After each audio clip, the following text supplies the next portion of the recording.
Welcome to episode 17 of the Community Convener, the official podcast of the Henry County Chamber of Commerce, coming to you from the Georgia Power podcast studio. I am Joseph Henning, President and CEO of the Chamber and your host. This podcast is all about bringing you the people, programs, and progress driving business growth and community connections right here in Henry County. And kicking things off with this packed episode, we hear from Morrelle McCrary, 2025 Chamber Board Chair and CEO of Ramtech PC Solutions, where he shares why cybersecurity should be top of mind for every business during Cybersecurity Awareness Month. Then Cheri Matthews joins us again for our monthly SPLOST update, and we share can't-miss events, highlights, and news to help keep you in the know in Henry County. So grab a coffee and let's dive in. And welcome to this episode's Catalytic Conversation. If you recall, we've had conversations around disaster preparedness the last couple of episodes. And so this episode, we're coming back with cybersecurity and in recognition of Cybersecurity Awareness Month. Morrelle McCrary, welcome back. Thanks for having me. Absolutely. Absolutely. Tell us a little bit about the urgency, I guess, for preparedness around this. I would say, yes, it's October. Yes, it's Cybersecurity Awareness Month, but you should stay vigilant year round. We see a lot of businesses that just don't take it serious, and that's tragic. Half of the research that I've done, half of those attacked are small business. Oh, yeah, 100%. Because the biggest thing I always hear, and we actually just did a blog about this, the biggest thing I always hear is, we're too small. We're not a target. Right. Well, and I think, you know, on one hand, as you say, as you're alluding to, the larger ones are victims because generally they have the bank account. Right.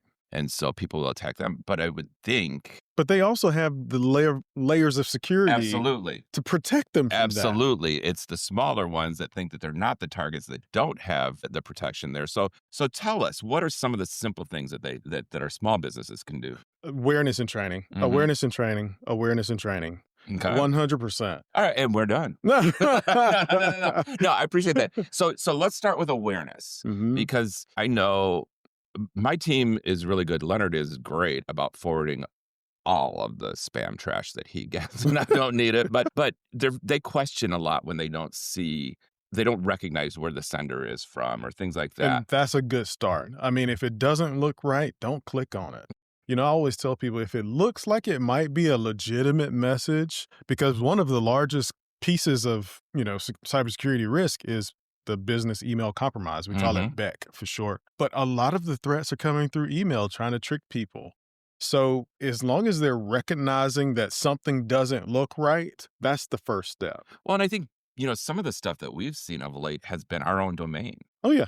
And I think that, you know, I would think for a small, you know, for us with 9 people in the building, it's a little bit easier for us to catch it that we don't recognize the first part. But add, you know, 100, 200 employees to that, you're still classified as a small business. And what if Sally is not checking that with the other Sally? It just comes through and assumes, yeah. So what, other than the awareness, how else can we keep, and I mean, there's got to be some software in that too. There's a ton of software out there, guys.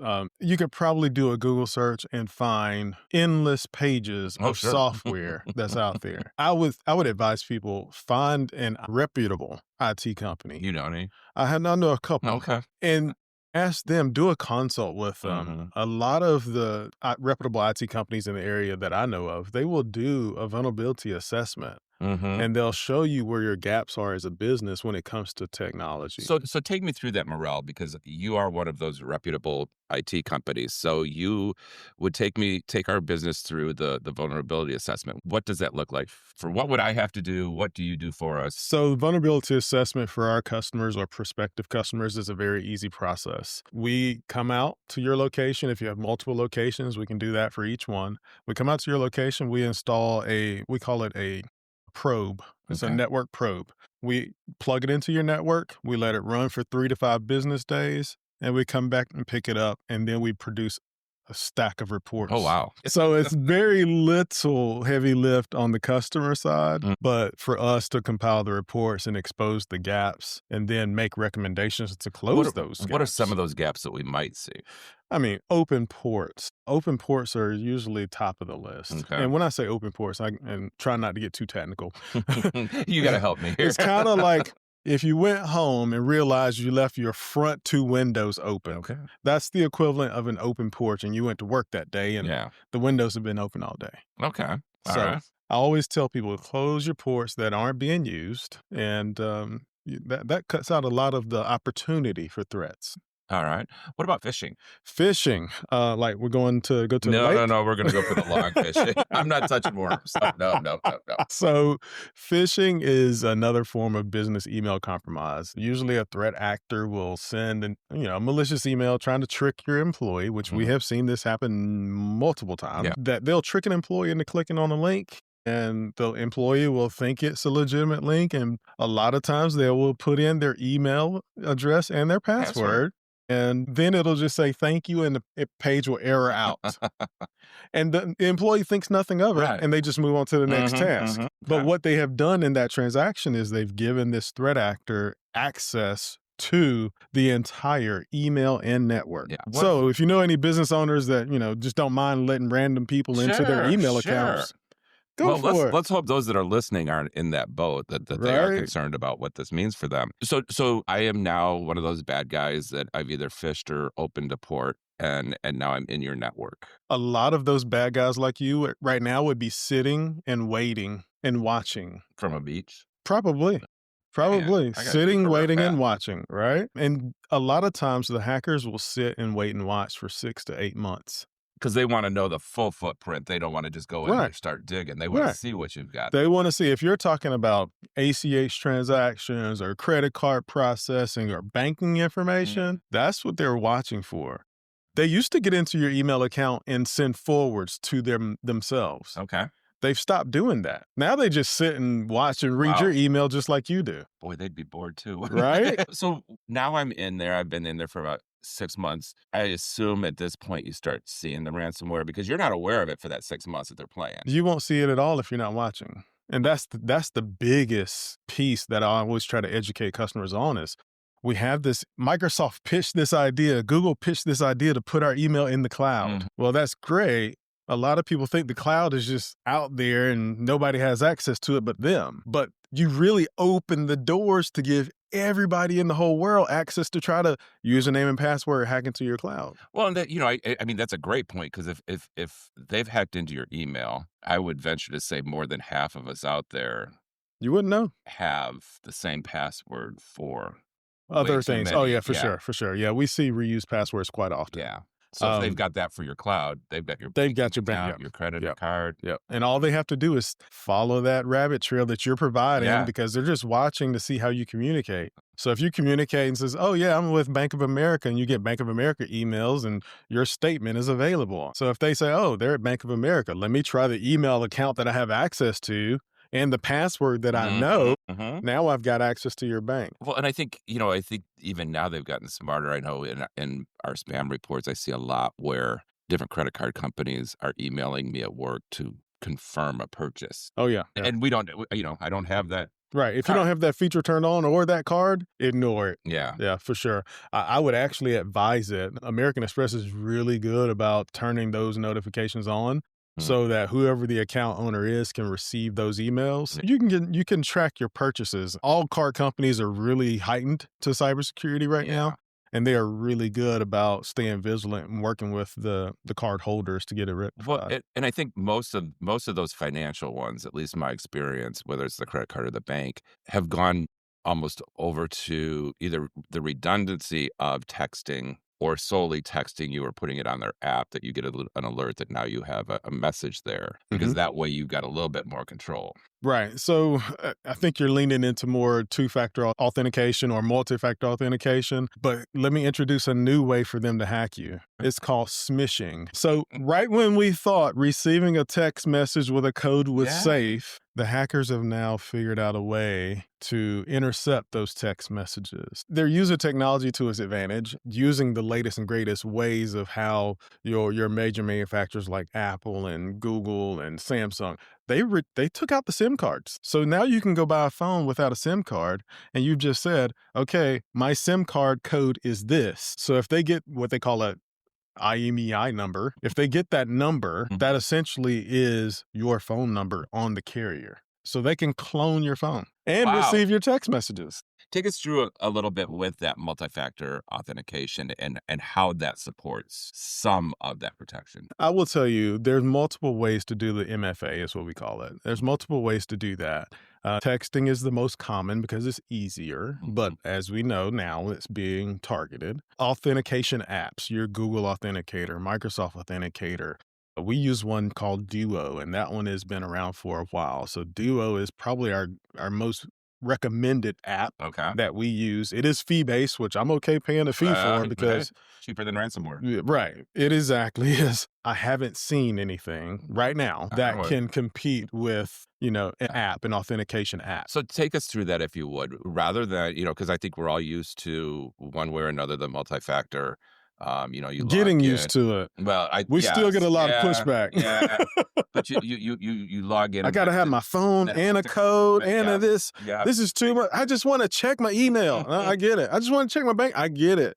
Yeah, but what are these application-based authorizations? How does that work? How is that safer for me, and is it easier? It's safer because it puts you in control, especially if you have an authentication app on your phone. If you have an authentication app on your phone or a RSA ID key, I believe, if I'm not mistaken the acronym, but the keys are phasing out. People are using their phones more. But the purpose of doing it that way is you have better chances of it being you logging into the portal you're trying to access. And if they did have your IMEI number and tried to replicate that, they're only going to see your communication, not your data. Okay. Right. So what this is doing, if I'm correct, this key fob-ish piece that you're talking about that's being phased out, but that was the height, a decade ago. Years ago, right. With like this random number that would pop up for 15 seconds. Right. When you logged in, if that was the number there, you put that in there, it authenticated it, and then it would start randomizing again. Same thing with same thing. On your phone. Same technology, just different device. All right. So definitely seems and more secure. More safe. Yeah. A little more secure. What are some of the consequences? I mean, we've talked a bit about the ransomware. We've talked about the fraud to your bank account, your checking account. But what about for a business that does get compromised? Thank you. What are some of the other things that you might not think about, but you're stuck now? A lot of businesses that we interview, obviously, we're too small. We're not a target. There's only 10 of us. We don't have any money. I hear that.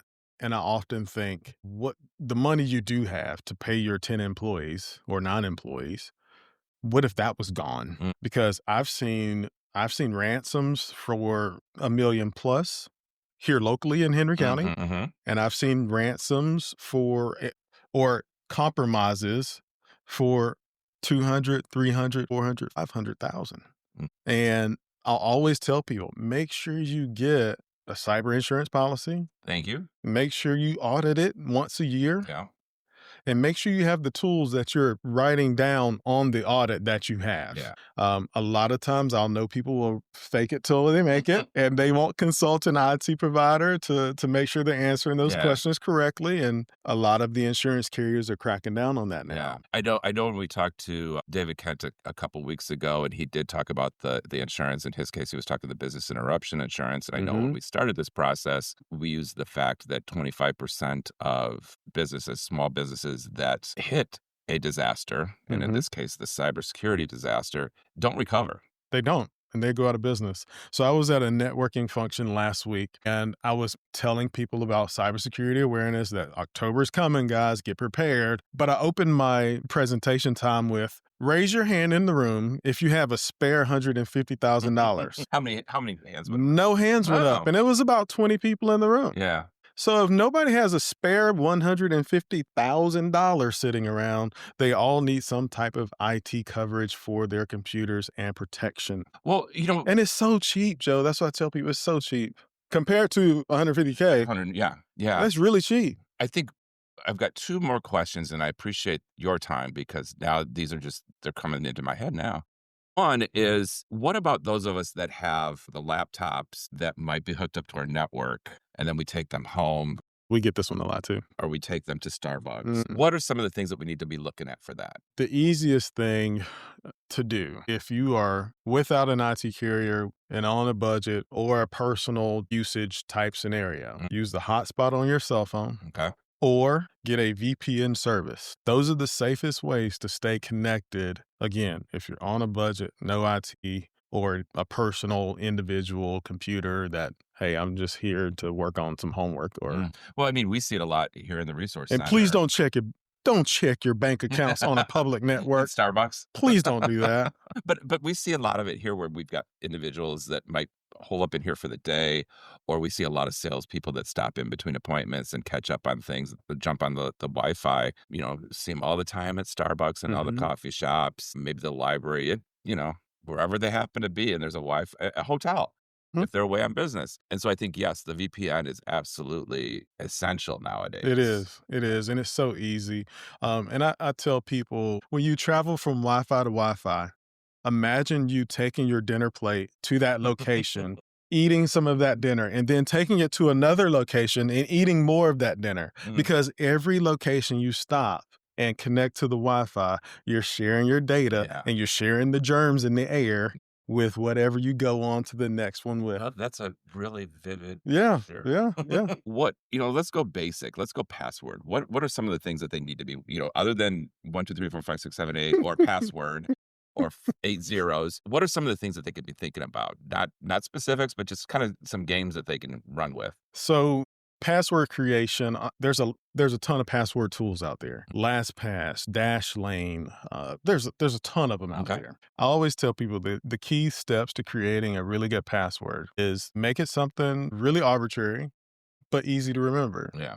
If you have a password tool, just have it auto-generate a 15 to 20 character password for you and save it. Or if you don't have a password tool, I don't want your secret. I kind of don't want to tell people this. No. Don't do that. Don't do that. But I have seen people that will save it in their phone as grandma's recipes. So I'm not saying that's the best way to do it. It is an alternative method to storing and keeping up with your passwords. But let's go back, because this brings up a great point. When you have this auto-generated password, and I think that's why so many of us, I think this might be why so many of us hate them so, is because if I've got an auto-generated password on my desktop at home and I might want to pull it up on my phone, is there something like LastPass or any of those that would help port it to wherever I'm at? 100%. Okay. Yeah, and that's when I would heavily lean on using an app like that, because I've got the app on my phone, I've got it on my computer, I've got it on my tablet. So if I'm at any device and I need my password,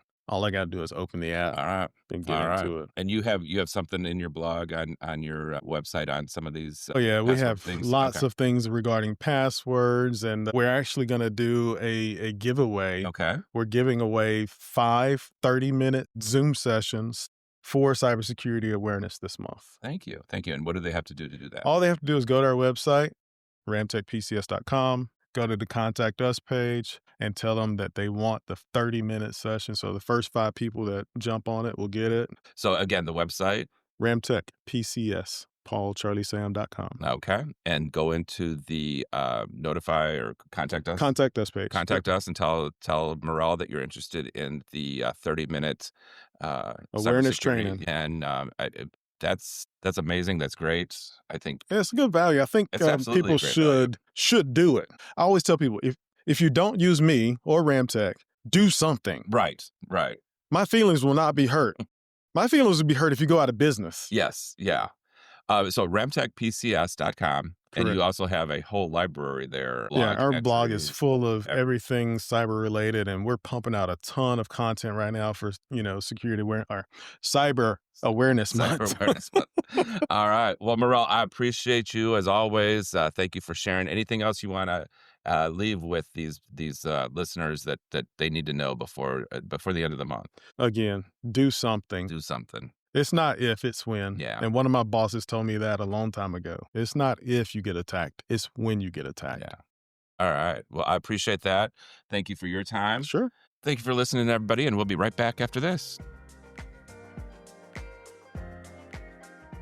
This episode's Elite Member Highlight features Bennett International Group. Bennett's commitment to a culture of safety and emphasis on family is unparalleled. Their specialized, innovative, and integrated solutions make them a proven leader in transportation, distribution, global logistics, and supply chain industry. From their humble beginnings as a small family-owned business to their exponential growth into a family of companies, their core values have never wavered. As Atlanta's #1 woman-owned business, We Care is a model that begins with CEO Marcy Taylor and drives every employee, owner-operator, contractor, and agent within Bennett to provide outstanding customer service. We thank Bennett International Group for their elite membership. Well, welcome back to this episode's Henry Happenings, where we're visiting again with Cheri Matthews at the county. And Cheri, thank you again. I did get some great responses from our conversation a couple episodes ago. And so a lot of them were around the Parks and Recreation area. And so I think today, if you've got a few minutes, I'd love to ask you some more information about the Aquatic Center, some updates on that, and then we can talk about some of the other parks that are part of the SPLOST process, if that's all right. Absolutely. I always get excited talking about our aquatic center, so I'm super excited about that. Yeah. Well, tell me why you're excited. I mean, I know why I'm excited. I think it's a great asset, but tell us all some of the different benefits that we're going to see with that. So, as a reminder, the Henry County Aquatic Center was part of the SPLOST 5 referendum. And so we are able to build this aquatic center based on visitors that are traveling through our county paying sales tax. And so that is huge for us because there are a lot of agencies that they have to use their general fund dollars to build capital projects of this magnitude. It's going to be a 50,000 square foot facility. It has the capacity to seat about 800 spectators. And there's also going to be event centers. But what is my most favorite part of this aquatic center is that we have added a rooftop terrace and lobby bridge. And so we were very intentional at the staff level to make sure that we weren't just bringing a swimming pool, but we are bringing Mm, outdoor adventures to the public and to those visitors that are going to be visiting here in the county. And so when we talk about the yeah. aquatic center, we're talking about water slides, a lazy river, a wave rider surf attraction, a zero entry pool, a splash pad for kids, and I could go on and on. You just think about all the water you could possibly think of, and it is going to be right here in Henry County. I want to go back just real quickly. This was this was a project that was in SPLOST 5. And so as you said, this is the sales tax, the additional penny sales tax for a number of different programs, but this being one of the key ones. And so in order to do this, we don't have to pull it out of your general fund, but it's also not raising property taxes or anything else that traditionally would be the purpose of doing all of that. And so this is strictly a SPLOST funded project. Is that correct? That is correct. 100% SPLOST Okay. funded. Well, now tell me too, if you would. We've talked about this as a value, but when people hear aquatic center, they are seeing just kind of, we see them all over when we travel. They're the square rectangle pools that have the cyclone fence up around them, and they look a little dilapidated in that. But this is more than that. This Correct. is much more of a value. Is that correct? That's correct. We're talking competition style pools. We're talking instructional pools. We have a 50-meter competition style pool and it's with configurable lanes. And so we're building something where swim teams can come in. We can bring in individuals from all throughout the state for swim competitions. And so we're really not thinking about more what you typically would see in your community pool. This is going to be a covered facility. At least the indoor pools will be a covered facility. And so it is important for the public to understand this is not just a pooling center. This is an aquatic center with all the bells and whistles that come along with it. And you mentioned the part about SPLOS and it not having an impact on the general fund. But I think it's important to really hone in on we have visitors that come through Henry County every single day. And I know through our CVB, you all track that. We have some very important events that occur here at least 2 times a year at our Echo Park Speedway. And so when those individuals come in and spend money, that is helping to pay for projects like our aquatic center. And so when we talk about the impact on our local residents, that impact is not hitting their pockets outside of them spending money and we're collecting from the sales tax that we are receiving from them purchasing items. And I think that is a huge point, especially from the chamber perspective, that this is more tourism development. This Mhm. creates more opportunities for sports tourism. We have great baseball tournaments and disc golf, and as you said, NASCAR with Echo Park, and there's so many different things that are happening. But this opens up a whole new area of sports tourism for us because we don't have this is the first of its kind in the county. That is correct. That is correct. Yeah. And it's a big deal because, when we start talking about the Aquatic Center, this really morphed out of some conversations that we've heard from the public. When we do a SPLOST program, we go out to the community and we ask them, what is it that you want to see in your community? And what is it that you believe will draw people from outside of the county into our county? And you're spot on. When you talk about tourism, economic development, this hits all those marks. But it also, again, shows collaboration between the county and our school system. We have school swim programs that right now those students are being bused outside of our county to compete in swim meets. And so now we'll have a facility here where, hey, look, we can say, hey, school board, let's talk about what an engagement looks like. But we have a facility here where we're not having to put children on a bus them, an hour or 2 hours outside of the county for a swim meet, bus them back, and then they get home at, 9 or 10 o'clock trying to get prepared for the next day. Well, I think the piece you missed there, and because I'm all about subtlety, I'm going to hit it on the head. We've got residents that are leaving Henry County for these swim meets and for other athletic competitions. And while they're in between two meets or in between games, they're going out to McDonald's or, name the restaurant, name the store because they got to replace something. And they're spending their money outside of Henry County and paying that county for a SPLOST. And so this way, we're bringing that money back home. And it's just another example of SPLOST investment, investing in Henry and building it stronger for the community as a whole. Absolutely. I think that's the most important point. We want individuals to spend money here in our county and, Yeah. and we reap the benefits of it. That's how most all of our capital projects have happened. I always share the story of all of our fire stations were funded with SPLOST dollars, or at least the new fire stations that we've added Mhm. were funded with SPLOST. So again, that's no increases or no increase to the residents' property taxes when we build these facilities through those SPLOST collections. Absolutely, absolutely. All right, I wanna talk a little bit about Mount Carmel, but before we move over to that, remind us again when anticipated completion is, and if you can give us the address for that so that they can drive by and see the great happenings there. So an address and a completion date. Absolutely. So the property is located at 1177 Henry Parkway Connector, and it is right next to the Henry County Mercer campus. So if you are Perfect. familiar with where Mercer University is located, you cannot miss it. It is beautiful. You will see all the landscaping. It is a lot of people out there working. And so we're really It's excited about great. that.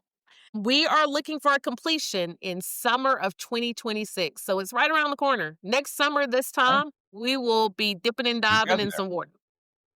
We're getting there. We're getting there. Yeah, I encourage people to go drive by there and see because it's amazing to see this come out of the ground. Absolutely. Congratulations on that accomplishment. Let me transition over briefly because we're talking about Parks and Recreation and the health benefits that JP and his team have by running these programs and the amazing things that they do. But I know that the North Mount Carmel Recreation Center recently came online. And so can you give us a little detail on that? So, I'm glad you mentioned JP because Jonathan Penn and the Parks and Recreation team, they are completely knocking it out the ballpark. They are delivering on these SPLOST capital projects and they are creating multi-generational hubs for everybody. We have a very inclusive Parks and Recreation program, and we recognize that we have our homeschoolers, we have our non-homeschoolers, we have our families, we have our exceptional needs community, and so we are building flagship facilities that anyone and anybody can show up for, and they will find something for them to do. So when you talk about North Mount Carmel, it is the epitome of excellence. It is the most sought after recreational facility. And I apologize to my other commissioners, but District 5 has really, really set the bar high for future recreational facilities. And so when we talk about North Mount Carmel, it is officially open. People are there all the time. I think the big highlight, well, there's a couple of highlights at North Mount Carmel. One is the gaming room. Apparently, gaming is very popular. And we have students and I think a lot of adults that are taking up a lot of space in our gaming room. And so our team actually went out and in their review of our parks master plan, they took a lot of the guidance from that plan and from the community on identifying what would go great in this recreational facility. And so we have a gaming room there. And we also have a coffee bar because we believe that people want coffee and or smoothies while they're working out and exercising. And so we have the gaming room, we have the coffee bar, we have a gym with all types of equipment. I think we have treadmills, we have ellipticals, and then we have a basketball court. We have a basketball court that it is my understanding that we will be able to host our AAU games there. And so we're able to bring in tournaments there. But we also have an indoor pickleball court. And Wow. so if you don't want to do basketball and you want to do pickleball, you can do that. And then guess what? If you can't play a sport, we have an art room that you can actually go in and do arts and print all your art stuff and do all that amazing. And then if you don't want to do art, play pickleball or do any of that, we have a venue space available. We have already had several graduations and birthday parties there. And then finally, if that's not enough, we have an indoor track. So you can do it all. Wow. You can walk, you can hit a ball, you can throw a ball, you can paint, you can game, and then you can stop and get a cup of coffee on your way out. I think that is yeah. I had to stop at the coffee. I couldn't have done anything else. But I think what is just exciting to me, one, yes, the opportunity for tourism, economic development, and the fact that we can add yet another instrument to our toolbox for promoting Henry County for tourism, and that's exciting for all of us here. For the residents of Henry County and for the employers of Henry County, what strikes me with both of these projects that we've talked about today is that it's not just recreation, but it's health, it's Mm-hmm. connection, it's community building, and I think that is to be commended. Can you speak on that a bit about how you all put thoughts into that and made sure that that was a goal that you saw coming out of it? Absolutely. And so when we talk about the core values of Henry County, where we want to create a vibrant, innovative, exceptional community, we talk about how do we engage our residents? How do we make sure that we're creating an environment for them? We have been very inclusive in our approach. As I mentioned to you, this is a multi generational facility, but it is also a facility that, regardless of your level of skills, is very inclusive. And we talk a lot about that because every facility that we build, we want people to show up and understand that it is a place for them. No matter where they are, it is a place that they want to be. And that is just it. The rec center is much more than that. We have the soccer field, we have the playground, we have community meetings here. I have to brag, we haven't even been open a year, and we've already hosted ACCG, which ACCG is our body as county governments and county officials. They've already said, hey, look, we want to be there. So we've hosted them. We have our 911 team, I believe, that's getting ready to host a meeting with our state 911 officials. They're coming down to visit this facility. We've also had other jurisdictions that have already reached out and said, we want to come and see how to do it. And so we are the trendsetters of what it takes to be, exceptional. In the past, we've built recreational facilities and you build your common, hey, we're going to have a basketball court, we're going to have a couple of meeting rooms and maybe an aerobics room. But this facility, it looked beyond just your basic. It's looking at how do we make sure that we are creating a facility that everyone can come and participate all at the same time. We don't have to flip it if we need just people who love basketball. It is so inclusive. And the most important part about that is the facility is located on property that the county already owned. And so we didn't have to go out and acquire property, but it is also a part of our soccer program. And so our soccer fields are located right next door to this facility. So you think about parents are dropping their kids off at the soccer field to go to practice. Well, guess what? They can walk into our North Mount Carmel, walk around the track a couple of times, and again, grab them a smoothie or a cup of coffee and keep it moving. And then guess what? We have a new playground that's coming soon. And so for all the parents and business owners that have been out to that facility, you probably know that there was an existing playground that we needed to show a little love to. And so we are gutting that playground, and our staff is already working to go ahead and put out a new or build a new playground at that facility. That's, I want to, again, I want to commend you. I want to commend the community for its support of SPLOST efforts and the fact that this is such a fine example to others of what can be done. And again, to Jonathan and his team to take the input from the community residents and identify what those needs are from them and be able to include them in there so that this is an inclusive building. It's amazing. And I can't wait for people to check it out. Yep. It's exciting. And I'll Yeah. say this, Jeff, there is more to come. We talk about SPLOST Well, 5, SPLOST 6. There is more to come. So I know that'll be another call for I another. understand. That's why we've got you. We've got you as a steady person on our podcast guest rotation. So I want to thank you for today. I know you're very busy, and the fact that you were able to spend some time with us and share some updates on that. Help clarify some of the questions that we received for those. I believe next time we talk to you in a few weeks, I think we're going to talk about the road project construction update. Is that correct? Yep, that's correct. I'll have you All ready. right. All right. We will talk to you then. I appreciate Okay. you, Cheri. Thank you so much for your time. Thank you. Y'all have a great day. You too. This episode's Henry Happenings reminds you that Henry's Night Out Trunk or Treat is Thursday, October 30th from 5 to 8 p.m. at Echo Park Speedway in Hampton. There will be concessions for purchase, candy, music, prizes for best kid and best family costumes, award for best trunk, track rides, benefiting Speedway Children's Charities, and more. To participate, contact Henry County Parks and Rec at 770-288-7300. Also for Henry Happenings, the Chamber reminds you that early voting for the November 4th elections begins tomorrow, October 14th. Early voting continues through October 31st. For early voting dates, times, and locations throughout the county, contact Henry County Elections and Voter Registration at 770-288-6448. Henry County Chamber is able to bring valuable programs and events to life thanks to the support of our sponsors.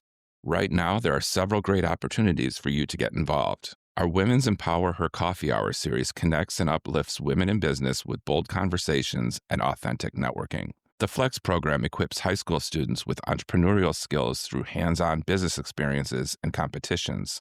The National Civics Bee is helping middle school students deepen their civic knowledge and leadership while spotlighting the next generation of engaged citizens. If your business wants to make a difference while gaining visibility, we'd love to connect with you about sponsorship opportunities. Together, we can keep empowering leaders, students, and our community.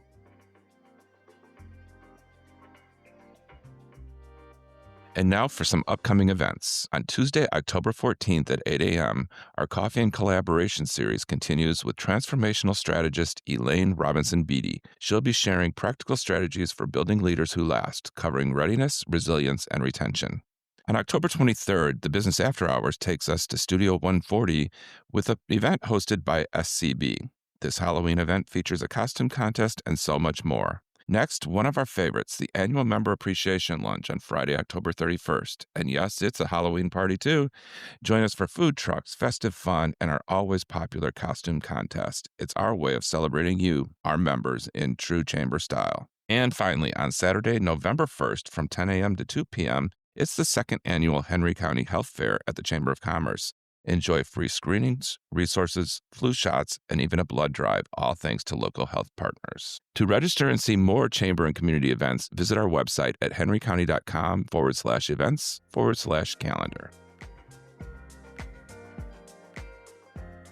This Wednesday is all about celebrating the power of connection, collaboration, and community.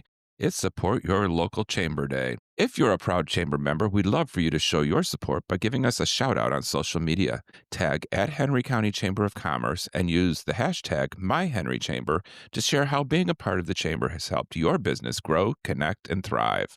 Whether it's a favorite event, a partnership that started here, or a shout out to your favorite chamber moment, we want to hear from you.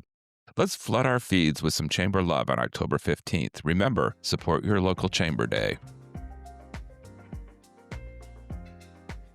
Welcome to this episode's Member Minute, where we highlight exciting news, milestones, and upcoming ribbon cuttings across our chamber community. Celebrate with us at our upcoming ribbon cuttings on October 14th at 4 p.m. for Levi Luxury Apartments, on October 15th at 11 a.m. for Healthy Coach Essentials. Then on October 24th at 4:30 p.m., we have a ribbon cutting with Oak Grove Vista Apartments. And don't forget, our business after hours is October 23rd at Studio 140, hosted by SCB, and it features a costume contest and more. Interested in hearing more about our members? Check out our member news section on our website.